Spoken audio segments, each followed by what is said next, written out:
Hi and welcome. So we're continuing our discussion of compositions with inverse trig functions, and this time we're just going to talk about doing this with other angles.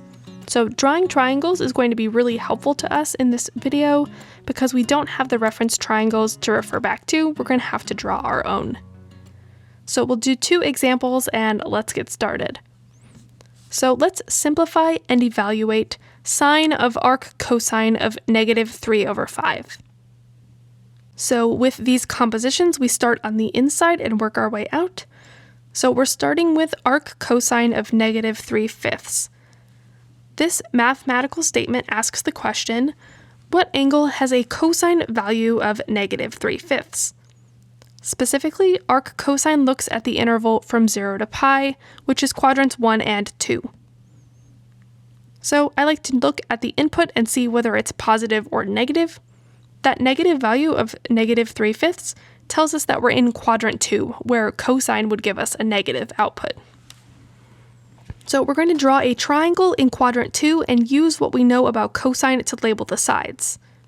So cosine is adjacent over hypotenuse, and so we must have 3 as the adjacent and 5 as the hypotenuse. And specifically, our adjacent side is actually -3. This is because on our triangle, we're going to the left, so that is a negative x value or a negative side length. Then this triangle has an angle theta, but it really corresponds to a full angle, which I'm going to call phi. So this angle, we're going to see doesn't really matter a whole lot because we have this next trig function happening. So we could use a calculator to find the value of our cosine of -3/5, but it's not really going to affect anything. We can actually just move directly to the outside now. So we're actually just trying to find the sine of this angle, and we can use this same triangle in order to do it. So I can find my opposite side for sine of being opposite over hypotenuse, and I'll have it. So I don't really need to know the angle, I can just use this triangle to get my final answer. Remember, the compositions start with a value, they have an angle in the middle, but then they end up with a value at the end. So that angle that we work through in the middle doesn't really matter to the final answer. So I'm going to need this opposite side, and we're going to use Pythagorean theorem to find it. So I do a squared plus b squared equals c squared, or -3 squared plus y squared equals 5 squared. So I'm getting that 9 plus y squared equals 25. I'm going to try to solve for y, so I'll move the 9 to the right-hand side. I have y squared equals 16, and then I take the plus or minus square root. So y is the plus or minus square root of 16, which is plus or minus 4. And we just pick if it's positive or negative depending on our quadrant. So here the y value would be positive in quadrant 2. That side length is going up, so it's positive, and I'm going to label it as positive 4. Now that I have all my side lengths, I know that sine is opposite over hypotenuse, which I see here is 4/5. And that gives me my final answer. So I can write my final statement that says, therefore, sine of arc cosine of -3/5 is equal to 4/5. And there we go. So the process is to draw the triangle that goes with the inside part. So arc cosine is adjacent over hypotenuse as -3/5.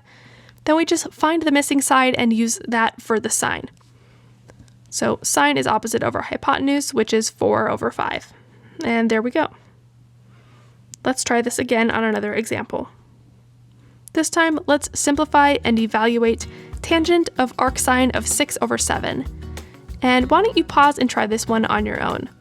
Remember, we work from the inside out, and looking at whether the value is positive or negative will help you determine the quadrant.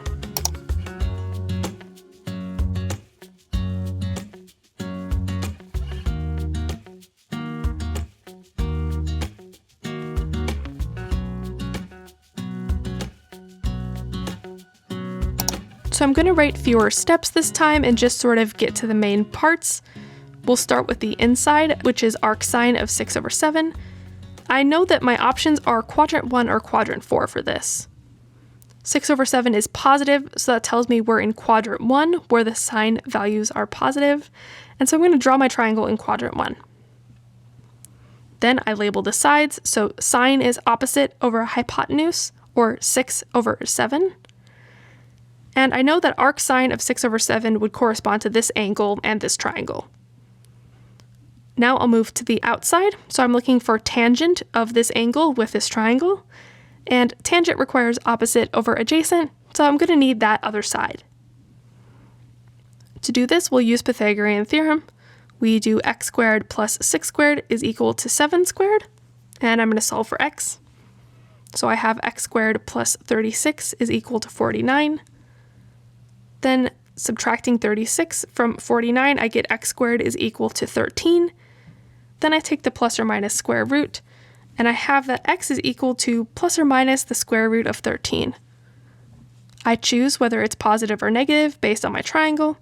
Here the x side length is positive since it's to the right, so I have a positive square root of 13 as my adjacent side. Now I just know that tangent is opposite over adjacent, which is 6 over square root of 13, and we're done. So I can conclude that tangent of arcsine of 6/7 is 6 over square root of 13. Pretty cool. So I've been talking a lot through all of these problems with lots of steps, and I know it's a lot to keep track of, but as long as you're determining the quadrant, drawing the triangle, finding all the sides, then I think you can get there. So you just gotta know your sine, cosine, and tangent. You have to be able to draw the triangles in the various quadrants, and it's also good to remember where sine, cosine, and tangent are positive or negative.